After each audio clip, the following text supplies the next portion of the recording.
사사기 14장.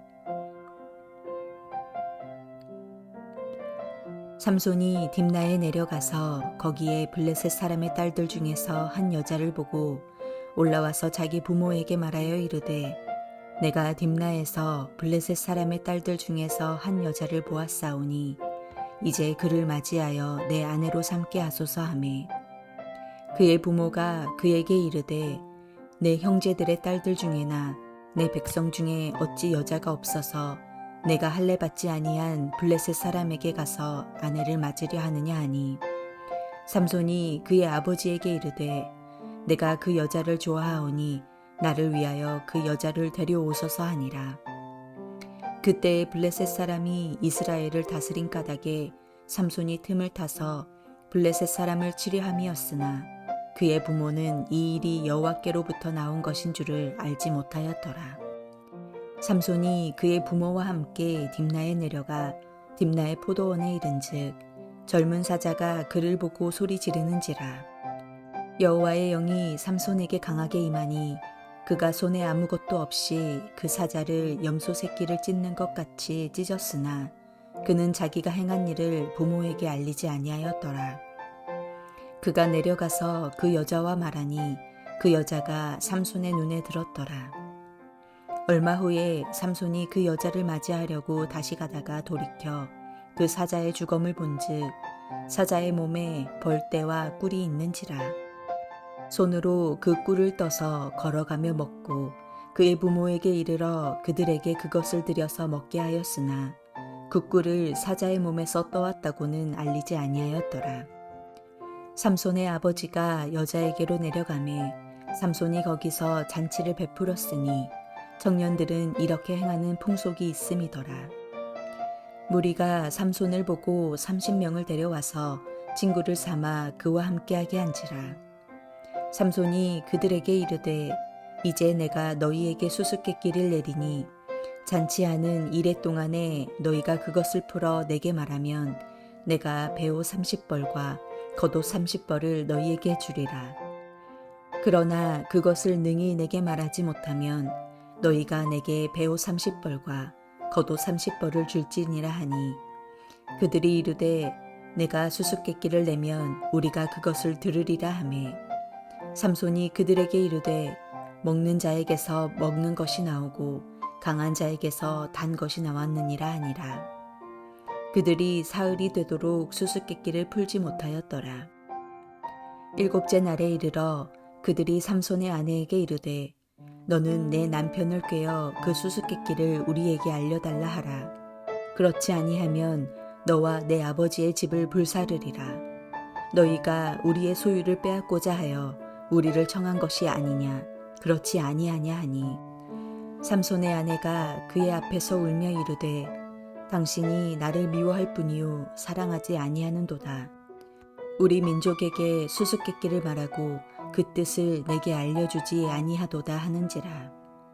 삼손이 그에게 이르되, 보라, 내가 그것을 나의 부모에게도 알려주지 아니하였거든 어찌 그대에게 알게 하리요 하였으나, 7일 동안 그들이 잔치할 때에 그의 아내가 그 앞에서 울며 그에게 강요하므로 일곱째 날에는 그가 그의 아내에게 수수께끼를 알려주매 그의 아내가 그것을 자기 백성들에게 알려주었더라. 일곱째 날 해 지기 전에 성읍 사람들이 삼손에게 이르되, 무엇이 꿀보다 달겠으며 무엇이 사자보다 강하겠느냐 한지라. 삼손이 그들에게 이르되, 너희가 내 암송아지로 밭 갈지 아니하였더라면 내 수수께끼를 능히 풀지 못하였으리라 하니라. 여호와의 영이 삼손에게 갑자기 임하심에 삼손이 아스글론에 내려가서 그곳 사람 30명을 쳐 죽이고 노략하여 수수께끼 푼 자들에게 옷을 주고 심히 노하여 그의 아버지의 집으로 올라갔고, 삼손의 아내는 삼손의 친구였던 그의 친구에게 준 바 되었더라.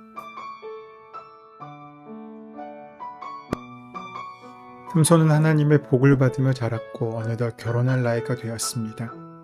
어느 날 삼손은 딥나로 내려갔다가 한 블레셋 여인을 보고 반하게 됩니다. 그래서 집으로 올라와서 부모님에게 이 블레셋 여인과 결혼을 하게 해달라고 말합니다. 자식이 부모에게 결혼에 대해 부탁하는 일은 이상한 일이 아닙니다. 특별히 저 결혼에 있어서 부모의 역할이 큰 이스라엘 전통을 따르면 당연한 일이기도 합니다.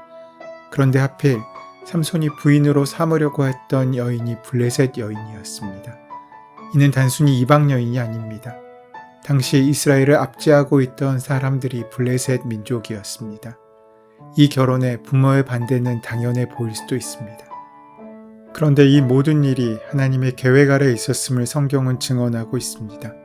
그렇다면 과연 삼손은 그 하나님의 계획을 알고 하나님께서 이끄시는 대로 그 삶을 살며 결혼을 준비하고 있겠습니까?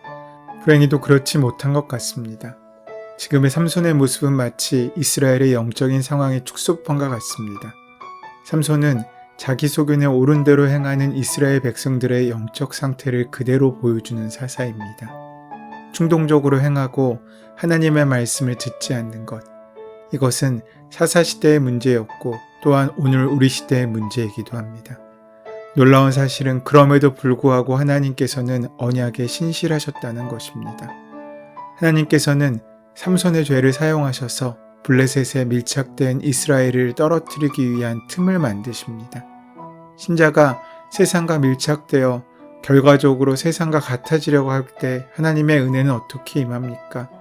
오히려 우리에게는 고난과 어려움의 모습처럼 세상과 불화하게 하시고 세상과의 평화를 깨뜨리시고 갈등을 일으키시는 방식으로 우리에게 임하게 됩니다. 그것은 세상에 익숙한 신자들에게는 불편하고 고통스러울 수도 있습니다. 하지만 그것이 하나님의 사랑입니다.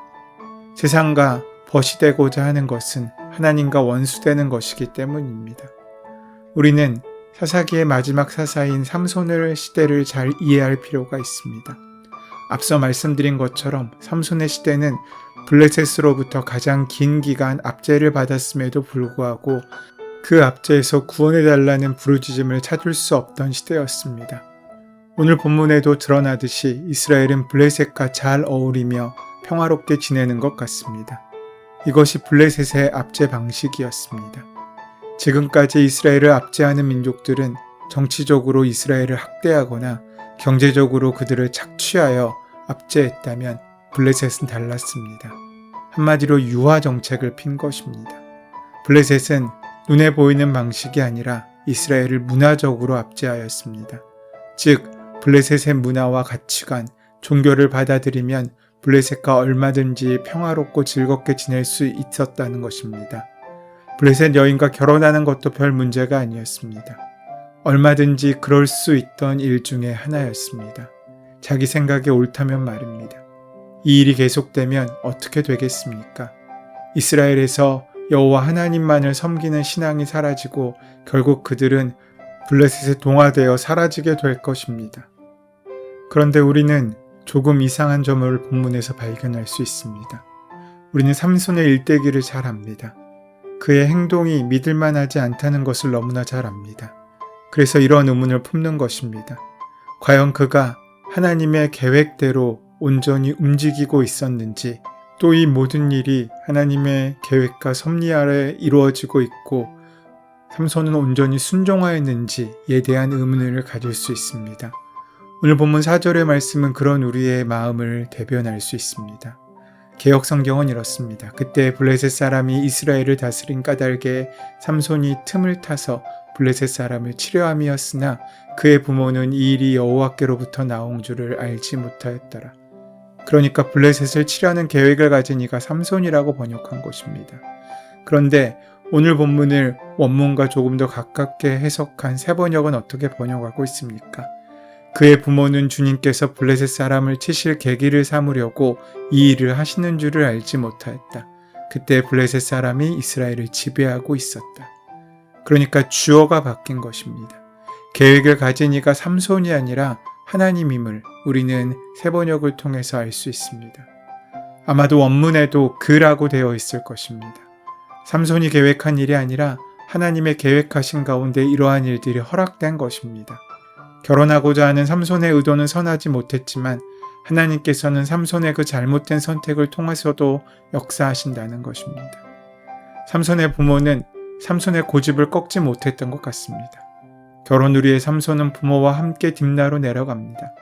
딥나의 포도원에 이르렀을 때 어린 사자를 만나게 되고 여호와의 신에 크게 감동된 삼손은 염소 새끼를 잡듯 사자를 찢어 죽였습니다. 그러나 자세히 보면 삼손의 잘못을 암시하는 내용들이 깔려 있습니다. 그가 사자를 만나는 장소는 딥나의 포도원이었습니다. 삼손이 그 포도원에 간 이유가 무엇이겠습니까? 성경은 특별히 이 부분에 대해서 기록하고 있지 않지만 아마 포도원에 간 이유는 포도나무에 솟아 포도주를 얻기 위한 까닭이었을 것입니다. 그런데 그는 나실인이었습니다. 나실인이 지켜야 할 규례 중에 포도나무의 소산을 먹지 말라는 것이 있습니다. 그런데 그는 포도나무의 열매를 위하여 포도원에 가게 된 것입니다.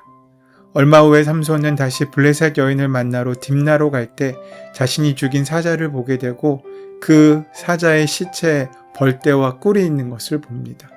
그리고 그 꿀을 취하기 위하여 사자의 주검을 만집니다.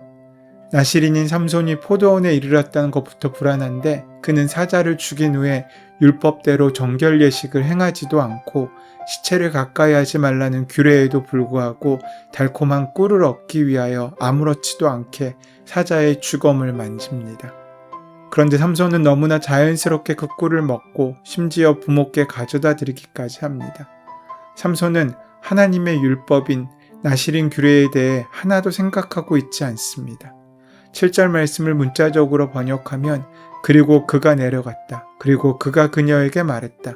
그리고 그녀가 삼손의 눈에 좋았다 라고 기록할 수 있습니다. 삼손은 충동적이었고 그 눈에 보기 좋다면 하나님 말씀은 듣지 않는 사람이었다는 것입니다. 그렇다면 삼손은 하나님의 영이 임하셨는데 또 복을 받아 자랐는데 왜 이런 잘못된 행동을 하고 있는 것입니까? 우리에게 능력이 주어진다고 그 능력이 우리의 복이 아니라는 것입니다. 닫힌 문이 열리고 기적이 일어난다고 은혜가 아니라는 것입니다. 합격하고 취업하고 결혼하고 돈을 벌어도 그 자체가 은혜가 아니라는 것입니다. 진짜 복은 그 모든 일들 가운데 하나님의 손길을 느끼고 하나님의 음성을 듣고 하나님께 순종하는 삶을 사는 것입니다. 그러므로 오늘 우리도 주님과 함께 깨어 있어야 합니다. 그 음성이 우리 귀에 들릴 수 있어야 합니다. 무엇을 받았는지보다 그 주님의 영을 느끼며 살아야 합니다. 놀라운 능력보다 더 지켜야 할 것은 주님의 말씀임을 잊지 않아야 합니다. 바로 그때 더 진정 크고 놀라운 복의 복이 우리에게 임할 것이기 때문입니다. 삼손은 블레셋의 풍속대로 혼인을 위한 잔치를 엽니다. 사람들은 블레셋 청년 30명을 신랑의 들러리로 함께하게 합니다. 삼손은 그 30명의 사람들에게 수수께끼 하나를 내며 7일간의 잔치 기간 내에 그들이 맞춘다면 각 사람에게 배옷과 겉옷을 주겠다고 약속합니다. 만일 맞추지 못한다면 그들이 삼손에게 30벌의 배옷과 겉옷을 주기로 내기를 합니다. 블레셋 사람들은 답을 찾지 못하자 삼손과 결혼할 여자를 협박하였고 그녀는 삼손에게 답을 말해달라며 울며 간청합니다. 그때 삼손은 답을 말해 주었고 여인은 그 답을 블레셋 사람들에게 가르쳐 주어 그들은 기한 내에 답을 맞추게 되고 삼손을 이기게 됩니다. 그제서야 진상을 알게 된 삼손은 분노하여 블레셋 사람 30명을 쳐 죽인 후에 그들의 옷을 빼앗아 그들에게 주고 집으로 올라옵니다. 이것이 블레셋과의 첫 번째 싸움이었습니다. 싸움의 이유를 보면은 자신의 정욕과 육신을 위한 싸움이었고 자신의 분노와 화를 이기지 못하는 그렇게 아름답지 못한 싸움이었습니다.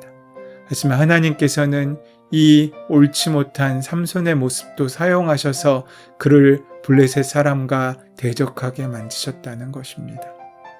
삼손의 이야기에서 우리를 당혹스럽게 하는 것은 삼손이 이렇게 제멋대로 굴며 악을 행할 때도 여호와의 신이 삼손에게 크게 임하였다는 것입니다. 그의 합당한 믿음의 반응을 하고 살 때 우리는 참된 승리를 경험할 수 있을 것입니다. 하나님의 은혜의 말씀 가운데 매일 순종과 거룩을 이루는 복된 삶을 사시는 저와 여러분 되시기를 소원하고 축원합니다. 은혜의 주님, 내 정욕에 이끌려 내 소견에 옳은 대로 행했던 삶을 버리고 주의 말씀을 순종하는 하루가 될 수 있도록 인도하시고 함께하여 주시옵소서. 예수 그리스도의 이름으로 기도드립니다. 아멘. 이제 오늘 허락하신 말씀이 나에게 주시는 말씀으로 만나지기 위하여 함께 깊이 말씀을 묵상하시며 기도하시는 시간 가지도록 하겠습니다. 함께 기도합니다.